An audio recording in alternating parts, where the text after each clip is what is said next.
Привет-привет! Меня зовут Людмила, и с вами Людмила Шпакова в потоке. Наш сегодняшний разбор называется так: куда уходит ваша энергия и как ее вернуть? Ну, смотрите, этот разбор для тех, кто все время чувствует себя обесточенной, да? Как будто бы вы живете на автомате, как будто бы вроде бы происходят какие-то события, и даже местами хорошие события, да? Но вас ничего не радует, и вы понимаете, что вы уже, да, совершенно не тот человек, как, например, там год или два назад. Значит, и мы с вами сейчас будем разбираться, куда же уходит ваша энергия, да, и как ее вернуть на место, в вас, да, в вашу жизнь, чтобы она работала на вас, и для того, чтобы ваша жизнь становилась только счастливее и лучше. Итак, у нас будет три позиции. Пожалуйста, загадывайте себя. И, конечно, мы начнем с сигнификации, да, для того, чтобы вы узнали себя в своей позиции. Расскажу немножко о вас, какая вы, в каких энергиях сейчас находитесь, да, что происходит в вашей жизни, что не происходит в вашей жизни. И после этого уже начнем разбираться, куда уходит ваша энергия, да, и, собственно, как ее вернуть в вашу жизнь. Итак, двоечки, троечки идут в ожидание. Долго рассусоливать не будем, сразу начнем. Понятно. Так, у вас здесь, сразу хочу сказать, был мощный кармический урок, сейчас идет выход из него. Поэтому я не удивлюсь, что вы теряете свою энергию. Давайте посмотрим.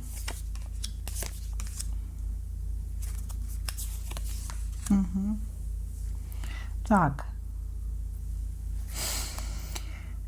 что можно сказать о вас? Ну, во-первых, вы очень сильно сконцентрированы на неком прошлом. В этом прошлом вам пришлось как-то самой пробивать себе дорогу в жизнь. А здесь, вот знаете, совершенно не обязательно, что вы родились в какой-то там слишком бедной семье, но это тоже возможно, да. То есть иногда бывает, что люди рождаются в очень благополучной семье, где родители очень образованные, да, не поднимают руку и так далее, но человеку все равно приходится самому очень сильно пробираться сквозь преграды жизни, потому что он идет, допустим, против родителей. Они хотят, чтобы он был врачом, а он хочет быть инженером, сам по себе этот человек, да? Вот, то есть, что нам показывает? Нам показывает, что вы в течение всей своей жизни прилагали огромное количество усилий для того, чтобы пробиться, что не было на кого вам положиться, только вы сами и, собственно, все. Вот. Набивали шишки, делали очень много ошибок, и эти ошибки в основном, да, концентрируются в любовной сфере, потому что здесь говорится о том, что вы не умели то ли себя вести, то ли не умели понимать мужскую психологию, да, и все время верили в какие-то иллюзии, после которых очень сильно разочаровывались. Значит, вот сейчас такое ощущение, что вы выбрали себя, то есть произошел момент выбора себя, осознания себя, включения каких-то творческих способностей и четкого понимания того, что вы теперь будете строить отношения только партнерского характера. То есть когда мужчина понимает вас, мужчина вас слышит, и вы, соответственно, тоже, да, и когда происходят обоюдные вложения в эти отношения. Вы не хотите больше быть ни маленькой девочкой у какого-то, знаете, такого жесткого дяденьки, который указывает, как жить, ни наоборот женщиной, которая кого-то доращивает или ведет вперед. Вы хотите быть полноценным, полноправным партнером в отношениях с мужчиной. Вот, значит, что еще говорят о вас? Ну вот рядом с вами двое мужчин, честно говоря, с обоими сейчас я не вижу каких-либо отношений. Ну, во всяком случае, общения не вижу. Вот. И тут ощущение, то ли они борются за ваше внимание, эти двое мужчин, то ли вы выбираете, кому отдать предпочтение. Но, по сути, ни один, ни второй как-то, знаете, вас особенно не устраивает, я бы сказала. Вот. Акцент на прошлом, акцент на том, какой тяжелый путь пришлось пройти в своей жизни. Возможно, вы чего-то серьезного добились или купили себе что-то, какую-то недвижимость, возможно. Может быть, какие-то денежки отложили, да? Или у вас очень хорошая работа, и вы на очень хорошем счету находитесь там. Вот. И вы понимаете, что вот то, чего вы достигли таким сложным путем в одиночку, да, вам прежде всего нужно удержать. А все вот эти любови, моркови, мужчины, это все дело такое второстепенное. Хорошо. Если узнали себя, давайте посмотрим, куда уходит ваша энергия.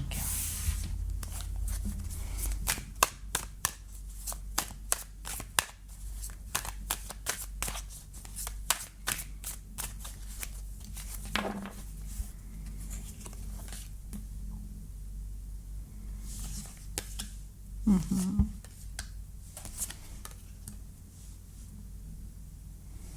Неплохо.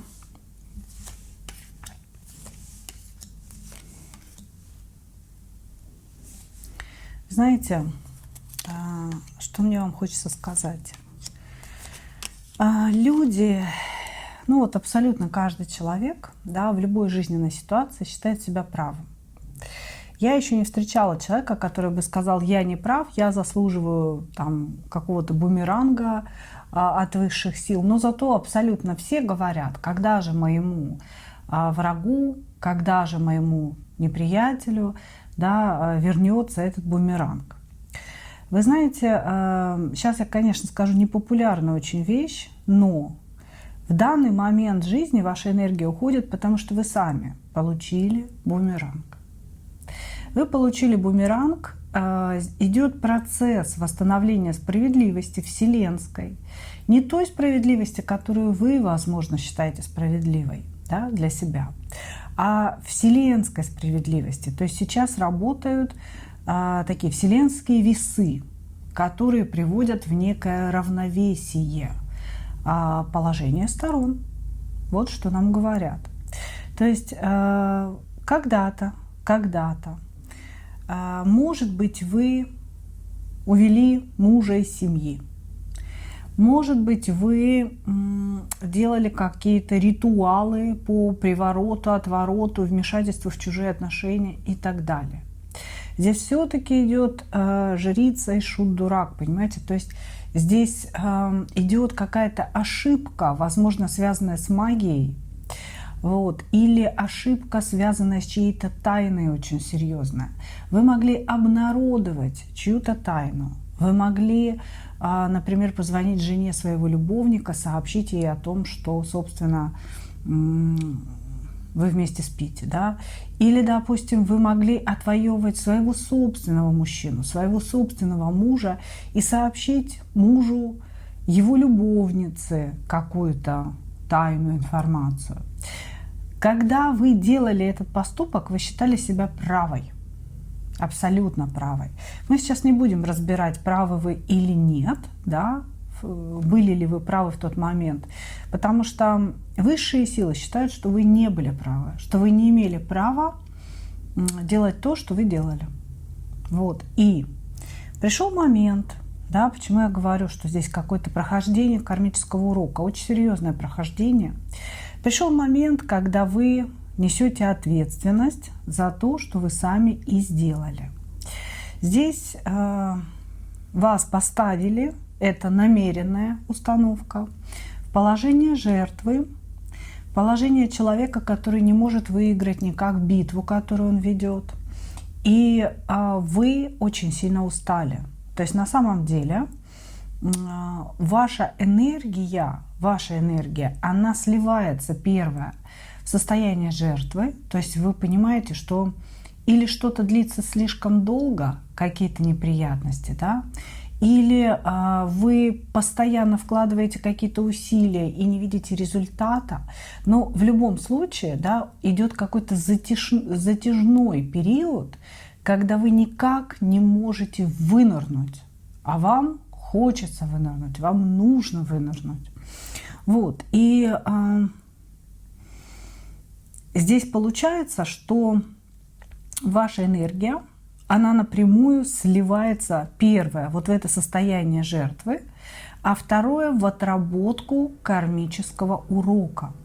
У кого-то, девочки, не у всех, конечно же, да, у кого-то здесь может быть некое заболевание, которое уже, вот знаете, так на постоянную основу поселилось, нужно принимать ежедневно какие-то лекарства, и в это заболевание тоже уходит ваша энергия. Вот. Но по большому счету здесь идет чистой воды бумеранг, восстановление некой справедливости с точки зрения высших сил, не вашей точки зрения, а именно высших сил. Хорошо. Как вернуть вашу энергию?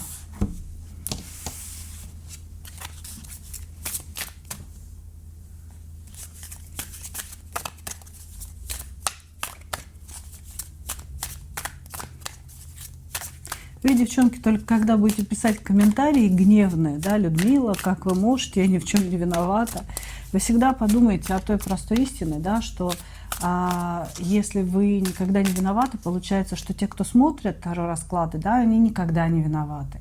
А те, кто не смотрит, виноваты всегда. Здесь никто никого не винит, да, просто вот вам отвечают на ваш вопрос. Как вернуть вашу энергию? Угу. Угу.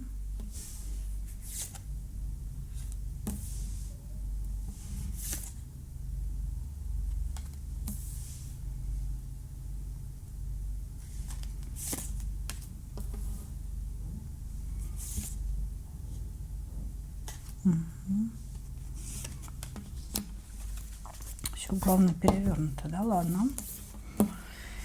Сейчас мы все перевернем, я вам все объясню.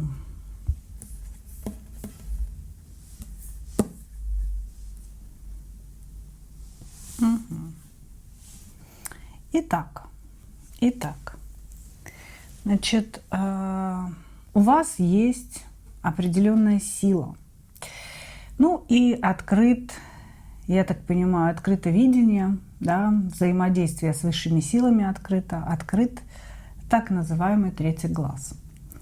Так вот, на самом деле нам отвечают, что вам достаточно правильным образом сформировать свое намерение. Для кого-то, может быть, вслух произнести то, что вы хотели бы. Да? Только помните, пожалуйста, мы все очень хорошо знаем, что нам не нравится, да, и что мы не хотим. И никак не можем сосредоточиться на том, а что же нам нравится и что мы хотим в результате. Вот здесь вот у вас задача, да, в произнесении своего намерения – это сформулировать то, что вы хотите получить, то, что вы хотите иметь. Вы не должны вслух говорить о том, как же я устала, когда это все закончится.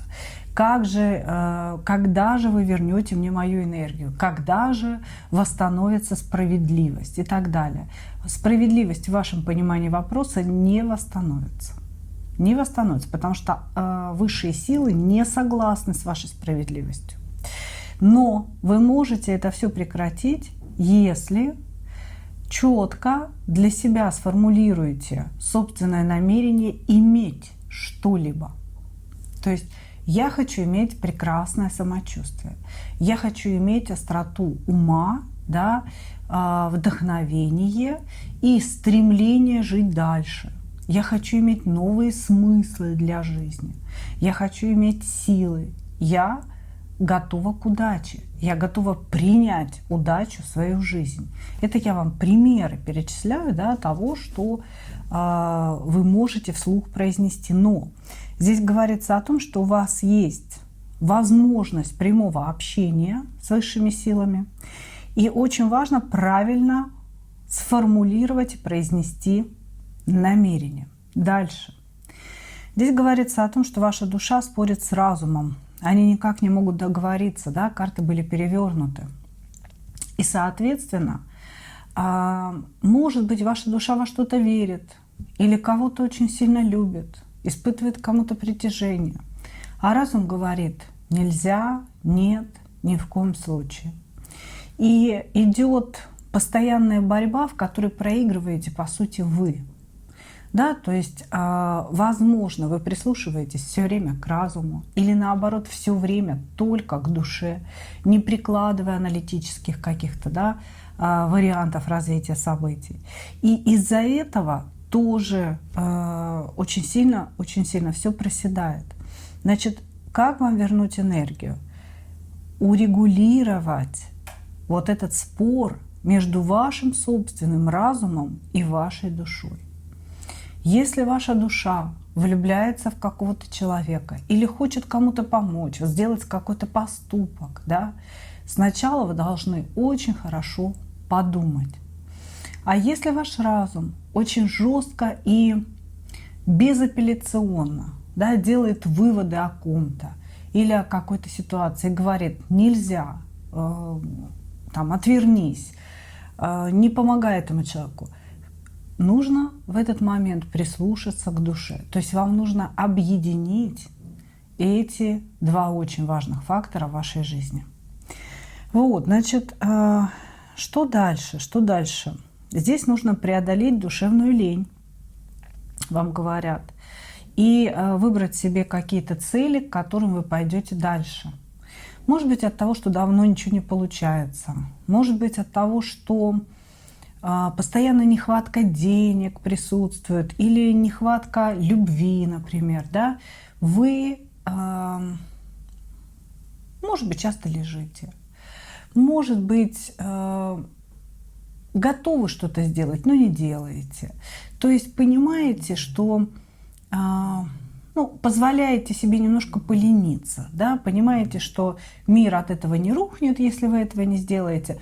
И не делаете, собственно говоря. То есть то, что раньше вы сделали бы обязательно и двигались бы обязательно по какому-то пути, сейчас вы, возможно, позволяете себе не делать. Вот это тоже нужно преодолеть. Вот, то есть здесь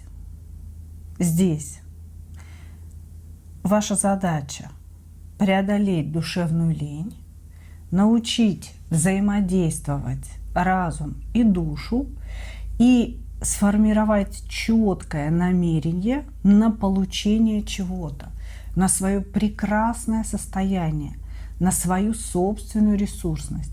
И вот это намерение можно произнести вслух, да, и вас обязательно услышат. Ну, то есть вот такие ответы нам сегодня дают. Благодарю вас, единички.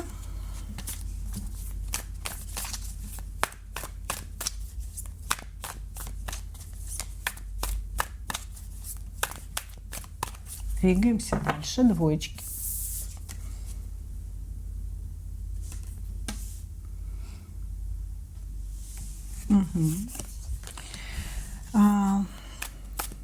Разрушение старого, у кого-то развод намечается.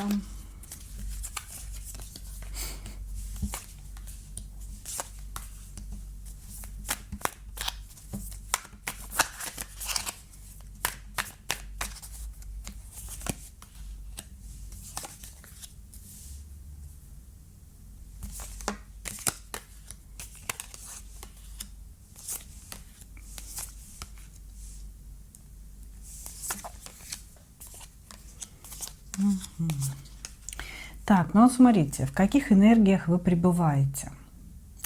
Сейчас разрушается что-то старое. Вы стоите на пороге новых событий, или новой любви, или нового человека в вашей жизни.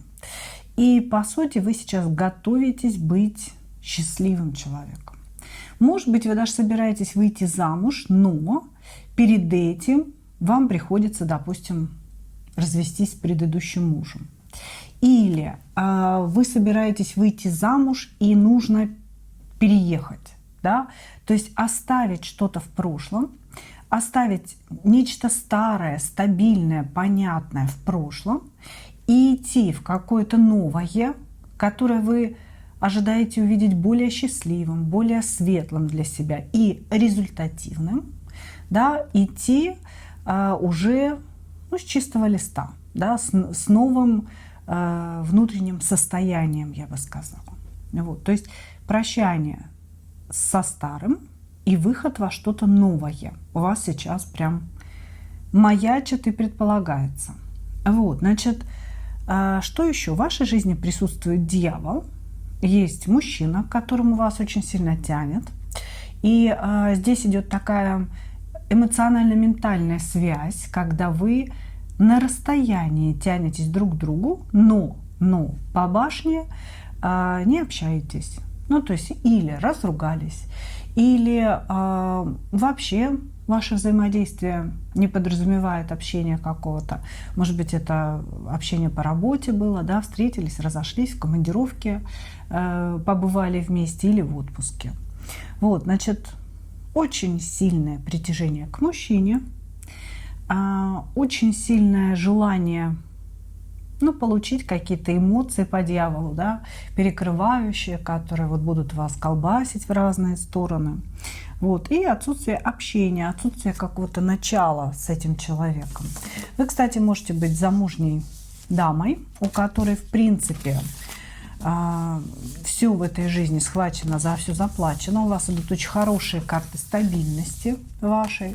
Вот. Может быть, нечто новое и разрушение старое, да, не связано с семьей, а связано с тем, что вы вместе со своей семьей, вместе со своим мужем собрались куда-то переехать. Или, допустим, приняли решение о смене вами работы. Да, вот какой-то важный этап, что-то новое, что-то вот, и наконец-то я буду счастлива, наконец-то я буду с крыльями за спиной. Вот. Но если даже вы замужем, то вдобавок к мужу присутствует новенький дьявол.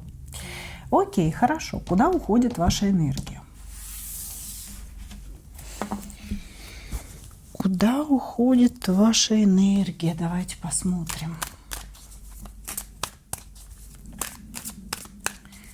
Куда уходит? Куда уходит?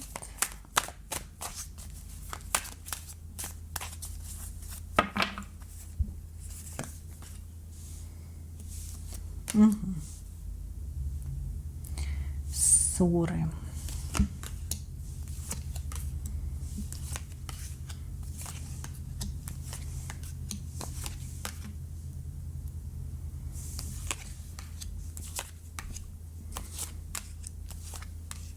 Все-таки здесь для замужних позиция.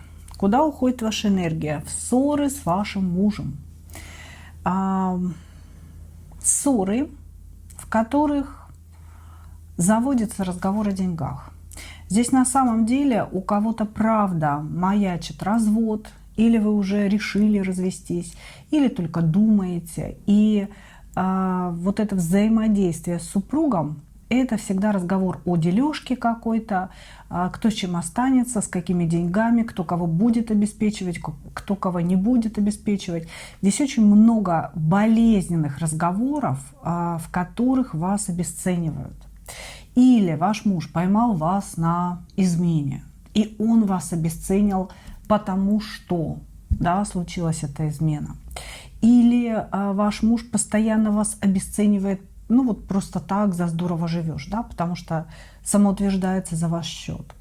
Вот. Или, может быть, кто-то из вас не работает, например, вы, а он работает, и этим вас обесценивает. или вы зарабатываете больше, чем он, а он вас обесценивает для того, чтобы не чувствовать себя ничтожным относительно вас. То есть здесь идет некое обесценивание ваших талантов, вот именно ваше обесценивание, да, другим человеком. И, скорее всего, это супруг. Потому что здесь очень-очень много брачных карт, очень много супружеских карт. Здесь говорится о том, что потеря энергии на самом деле у вас дошла уже до болезни, что может быть это депрессия, отсутствие смысла жить, а может быть это какая-то физическая болезнь, а может быть, знаете, ослабленный иммунитет, и вы хватаете любой вирус, который приходит, да, там проходил мимо, кто-то на вас чихнул, вы тут же заболели, вот, или там не чихнул, просто мимо прошел. Такое тоже может быть, но все это из-за того, что вас постоянно топчут, вас постоянно обесценивают. И вот это ощущение себя какой-то да, оно вас очень сильно обесточивает. Очень сильно. То есть здесь действительно физическое, может быть, недомогание уже. Причем, знаете, здесь очень странно от этого мужчины, ну вот я буду говорить от мужа, да, потому что очень много брачных карт, очень странное поведение. То он вас обесценивает, уничтожает, и вы вот прям можете плакать, можете убегать, долго не разговаривать с ним, да, все вот это переживать внутри себя. Потом он появляется как рыцарь на белом коне и начинает вас спасать и говорить: да ты же меня неправильно поняла, я тебя обидеть не хотел, я тебя спасаю, я тебе делаю только благо, да, прислушивайся ко мне и будешь счастлива. Вот что-то в этом роде. Короче говоря, от взаимодействия с этим мужчиной, от постоянных ссор с ним насчет денег, насчет дележки какого-то имущества, кто что вложил, кто что не вложил, и постоянное обесценивание ваших заслуг как человека прежде всего рождает очень сильную утечку энергии. Очень сильную утечку. Еще этот человек может склонять вас к каким-то, знаете, поступкам, которые вы не хотели бы делать, исходя из своих принципов. Может быть, он заставляет вас кого-то обманывать. Может быть, он заставляет вас идти против себя. Ну вот, например, иди возьми кредит для семьи, да, а вы никогда не берете в долг, и вы вообще против этого категорически. А вам приходится это делать, потому что, ну вот, муж заставляет, да, муж так велит. То есть здесь идет какое-то принуждение вас к тому, что вы делать не хотите. И это тоже очень сильно забирает вашу энергию. То есть ваша энергия уходит во взаимодействие с вашим мужем. Ну или с каким-то постоянным, стабильным мужчиной в вашей жизни. Это 100% мужчина. Что вам делать? Как вам энергию возвращать?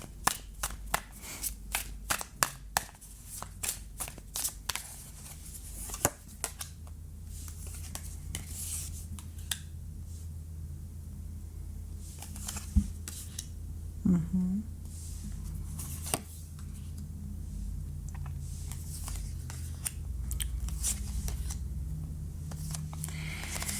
Так, вот смотрите, вот смотрите. У вас здесь такая ситуация, что вы не позволяете себе показывать людям истинную себя. У вас есть внутреннее ощущение себя, внутренние желания, цели и вообще внутренняя целостность. Ну вот, к примеру, вы видите себя человеком со способностями, да, жрицей. Вы видите себя очень тонко чувствующим эмпатом, который считывает других людей. Но вы никому об этом не говорите. Вы внешне не проявляете себя так, вот тем человеком, кем вы являетесь внутренне. Здесь идет разговор о чем? О том, что внутри вас есть огромный, красивый мир. И этот мир нужно обязательно выводить во внешний мир. То есть ваш внутренний мир, он прекрасен, но вы прячетесь в нем от своего мужа, который давит на вас, от обесценивания, от, может быть, обесценивания на работе в том числе. Да? То есть вы позволяете людям себя обесценивать, потому что у вас есть этот внутренний мир, и вы все время туда хлобысь, убежали, все, я в домике, да, как бы не трогайте меня. Может быть, какой-то начальник вас обижает или начальница.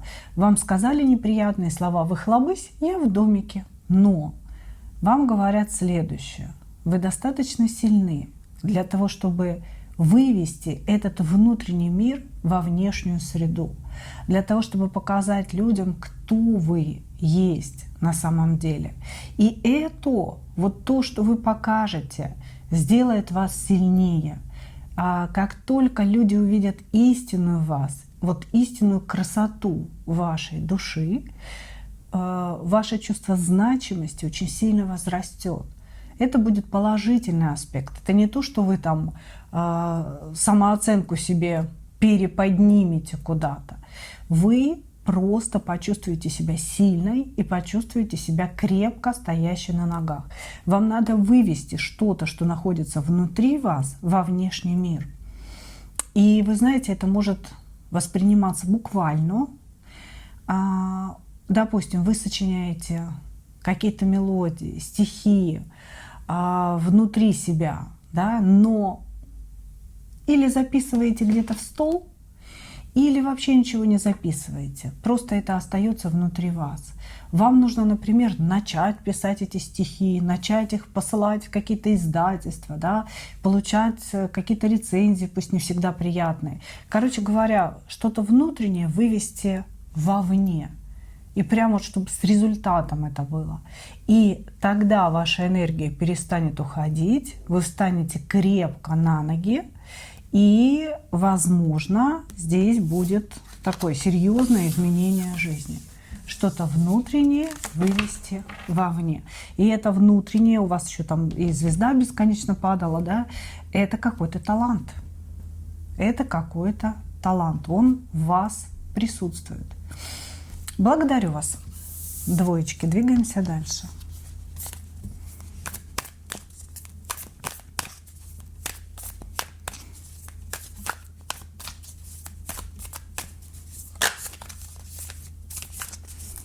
Благодарю вас, троечки.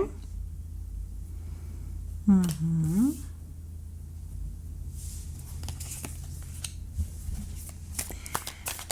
Что-то связанное с родом сейчас у вас происходит в жизни, разрушились какие-то мечты, может быть, не получили какое-то наследство, может быть, думали о том, что помирились с родственниками, а оказалось, что они вас использовали, или что-то делали для своих детей, для близких людей, но вас не оценили, вас не отблагодарили. И вот это вот чувство, да, внутреннее сейчас вас гнетет. Вот, значит, что еще, в каких энергиях пребываете? Перевернутая луна. Значит, есть человек, от которого вы очень сильно зависите. Это может быть мужчина, да, ну, скорее всего, для женщины это мужчина. Но мужчина, с которым вас вообще ничего не связывает. То есть вы думаете об этом человеке навязчиво, настойчиво, но без сексуального подтекста, без какого-либо желания, без понимания того, что, допустим, там, с ним хотелось бы построить какие-то отношения. Это я вправляю, чтобы вам было слышно, потому что вижу, что микрофон немножко прикрыт. Вот. Значит, мужчина, с которым нет никаких отношений, но постоянная, томительная, вот это, знаете, мыслемешалка в голове. Постоянно, что он там, как он там, вы с ним спорите, вы его представляете, вы о нем думаете, а человек этот может на другом конце провода, да, жить свою лучшую жизнь. Вот. Значит, что еще? Что еще сейчас у вас происходит? Идет какое-то состояние ограничений, как будто бы вы не можете себе разрешить чем-то заняться, что-то сделать, кем-то стать. конечно, здесь перевернута жрица. То есть у вас есть некие способности, но эти способности, они остаются, возможно, в зачаточном каком-то варианте. И вы не разрешаете себе эти способности проявлять. Или вы, допустим, хотели пойти поучиться где-то, но не пошли это делать. Или вы поучились, но не хотите помогать людям, не хотите проявлять эти способности. Здесь вот разговор идет о жрице, о способностях и о том, что вы себе не позволяете это делать. Вот что-то вас очень сильно держит, да, в каких-то оковах. Хорошо. Если узнали себя, давайте смотреть.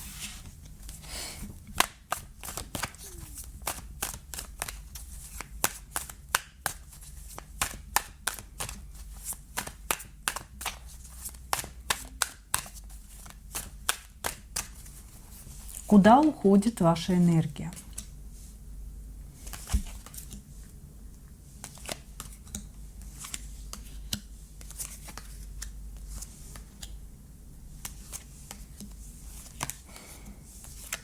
Поверхностность. Вы можете быть, ну, допустим, по знаку зодиака близнецы. Вообще воздушным знаком, которому тяжело уходить вглубь, потому что все эти переживания начинают разрывать на части. Вы не можете и не хотите погружаться в какие-то сложные хитросплетения, потому что это причиняет вам боль. Да, вот все делают умозаключение, да, что воздушные знаки это люди поверхностные, это люди легкие, они не хотят углубляться никуда. Но никто никогда не задает вопрос, а почему?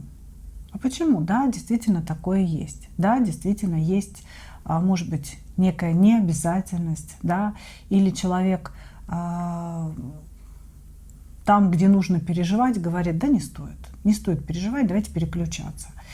Почему? А потому что людям воздушных знаков зодиака очень тяжело даются переживания. Душа настолько прозрачная, она настолько воздушная, что им очень-очень тяжело идти в глубину. Недостаточно силы. Они могут потерять себя. Эта душа может разорваться на части от переживаний. Поэтому, да, это определенное бегство, да, но не потому, что они такие все поверхностные, а потому, что вот тяжело все это дело осознается. Так вот, значит, куда уходит ваша энергия? Ну, здесь, конечно, говорится слово поверхностность, да, перевернутый шут-дурак. То есть, возможно, вы беретесь за большое количество дел, причем важных, в которых у вас горит сердце. Вы хотите их делать, эти дела, но ни одно из этих дел до конца не доводите. Или делаете что-то тяп-ляп. И вот, вот эта ситуация, да, когда в принципе вы хотели бы быть человеком очень серьезным, очень ответственным, и вот начала дело, доделала его до какого-то идеала, до идеального конца. Вот эта ситуация, внутреннее состояние, что я хочу быть серьезным, значимым человеком, на которого можно положиться, которому можно доверять, и внешнее поведение, что вы взялись за одно, за другое, за третье, но у вас просто не хватает сил довести такое количество дел, и вы где-то бросаете, где-то сделали тяп-ляп, где-то и так сойдет, и так далее. Вот это состояние, оно выкачивает большое количество энергии у вас. Здесь у кого-то будет, что вы учитесь у очень-очень многих людей, учителей.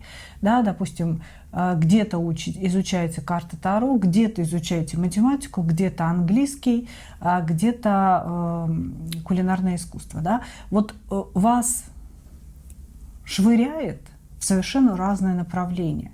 И вы можете, пойдя в одно направление, быть уверенной в том, что вот все, это то, что мне нужно. Но очень быстро теряете интерес. Очень быстро теряете интерес. И на вот эти вот ваши прыжки, если так можно сказать, да, и уходит, собственно говоря, ваша энергия, и в том числе финансовая энергия. Потому что у вас здесь идет какая-то финансовая недостача. Деньги, в принципе, есть, да, но их не хватает. Хочется, чтобы их было больше. У кого-то, вот нам сейчас говорят о помощи близким людям. Вы можете помогать людям, родственникам, знакомым каким-то, одноклассникам и так далее, деньгами. То есть, может быть, вот то, что показывает, то, что вы, ну, не разобравшись в человеке, отдаст, не отдаст, тут же дали ему в долг, да, например, или тут же позвонили, помогли ему устроиться на работу, а потом вас обвиняют в том, зачем ты вот этого вот непонятного человека привела, да.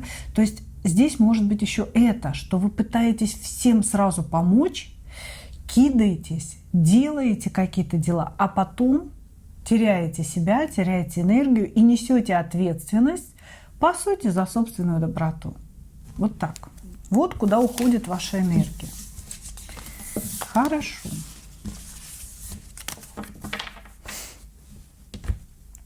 Как ее вернуть?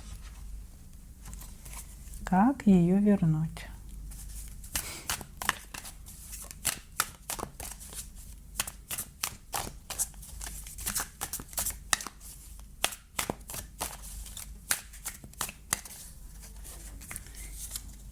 Как ее вернуть?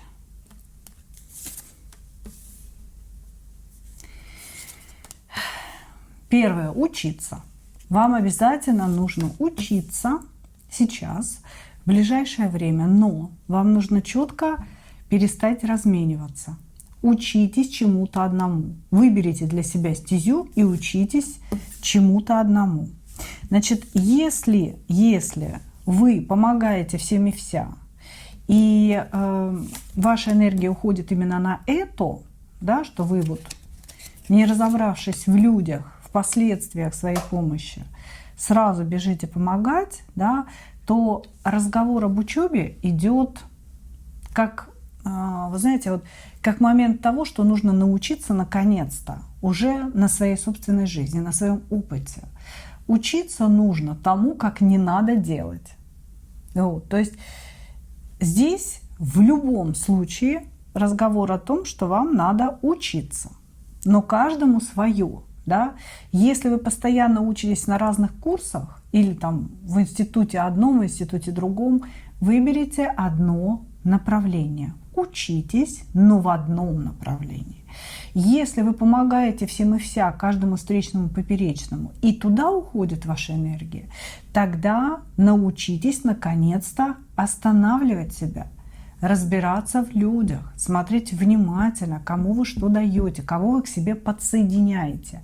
Когда вы даете деньги, вы открываете свой финансовый канал для другого человека. У нас в магии вообще категорически нельзя давать в долг. Категорически никому. Никому. Если у вас попросила в долг ваша мама или ваша близкая родственница, отдайте эти деньги в подарок. Подарите, обрубите канал. Потому что все, что является долгом, держит открытым ваш финансовый канал для другого человека. Вот, значит, вам здесь советуют поучиться. Вам здесь советуют ставить разум и жесткие логические решения на первое место. То есть слушайте голос своего разума. Кто-то о чем-то вас просит, подумайте, зачем вам это нужно. Не зачем это нужно человеку, а зачем вам это нужно. Все. И действуйте только согласно вот этой собственной выгоде, если так можно сказать. Если вам это не выгодно, или вы вообще к этому не имеете никакого отношения, просто не делайте это. И ваша энергия не будет никуда уходить. Вот. Ну, как-то так. Как-то так. Как-то так. Здесь очень много вы распыляетесь. Очень много слов о концентрации. То есть у вас есть определенные способности, у вас есть определенные таланты. Научитесь концентрироваться, научитесь это применять куда-то вот в одну сторону для начала. Сначала одну научитесь сторону, в одну сторону, потом в другую, в третью, в четвертую. Не надо делать все и сразу. Вы размениваетесь и расплескиваете свою энергию внутреннюю просто в стороны, причем самостоятельно. Вот концентрация, одна линия поведения, одно обучение и двигаемся туда. Ну, как-то так. Ну что, мои дорогие, вот такой получился сегодня разбор. Надеюсь, что вы получили какие-то ответы для себя самих. Обязательно пишите обо всем в комментариях, срезонировало, не срезонировало, ваша история, не ваша. Помните о том, что комментарии вы пишете не только для меня, но и для себя. Потому что мы читаем информацию из потока, да, энергоинформационного потока. А кто туда вкладывает информацию? Вы сами. Когда вы приходите на разбор, когда вы смотрите, слушаете, а вот когда вы пишете комментарии, да, ваша информация усиливается внутри этого потока. И потом вы уже слушаете на моем канале информацию конкретно связанную с вашей ситуацией. Поэтому обязательно пишите комменты, мои дорогие. Благодарю вас. И, как обычно, хочу пожелать вам только одного. Встретить свою настоящую любовь и не потерять в ней себя. Ну а мы увидимся с вами в следующих видео. Пока-пока.